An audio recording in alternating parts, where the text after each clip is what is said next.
साक्षात ब्रह्मदेव का वो सबसे शक्तिशाली पुत्र जिसने स्वयं नारायण को ही युद्ध के लिए ललकार दिया और अपने आराध्य से युद्ध करने के लिए इस महान योद्धा ने पूरे 2 युगों तक एक गुफा में इंतजार किया। और फिर द्वापर युग में भगवान श्री कृष्ण के साथ शुरू होता है 28 दिनों का महायुद्ध। कहानी आरंभ होती है सतयुग से, जब ब्रह्मा जी की जम्हाई लेते वक्त मुख से एक अत्यंत शक्तिशाली पुत्र का जन्म हुआ जिसका नाम था जाम्बवंत। यह साक्षात ब्रह्मा जी के मानस पुत्र थे जिनके अंदर 100 करोड़ शेरों की ताकत थी। ये ब्रह्मांड के इकलौते ऐसे योद्धा थे जिनकी ताकत स्वयं हनुमान जी के बराबर थी।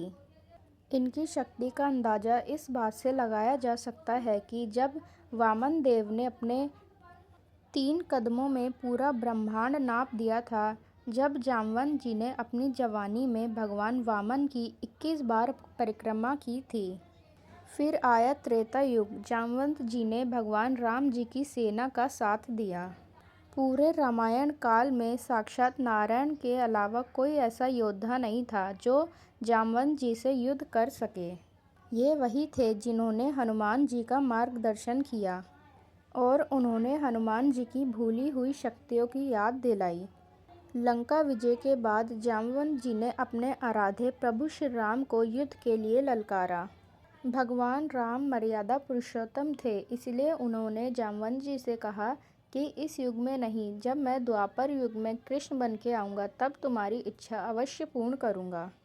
बस इसी एक युद्ध के इंतजार में जामवंत जी गुजरात की पोरबंदर में स्थित राणा बाव की गुफाओं में चले गए और वहाँ वे युगों तक अपने प्रभु का इंतजार करने लगे। समय का पहिया घूमा और द्वापर युग आ गया।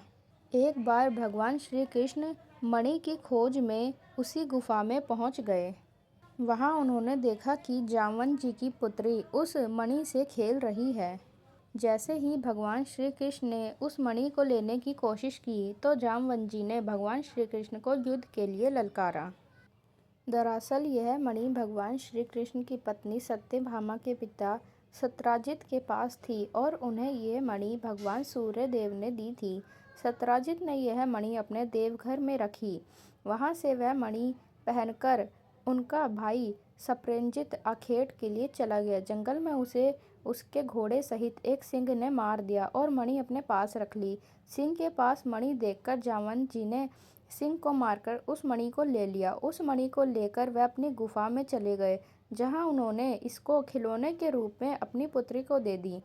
उधर सत्राजित ने श्री कृष्ण पर मणि चोरी का आरोप लगा दिया। तब भगवान श्री कृष्ण इस मणि को खोजने के लिए जंगल में निकल पड़े और खोजते खोजते वे जामवंत जी की गुफा तक पहुंच गए। वहां उन्होंने यह मणि देखी। जामवंत जी ने उस मणि को देने से इनकार कर दिया। तब भगवान श्री कृष्ण को यह मणि हासिल करने के लिए जामवंत जी से युद्ध करना पड़ा।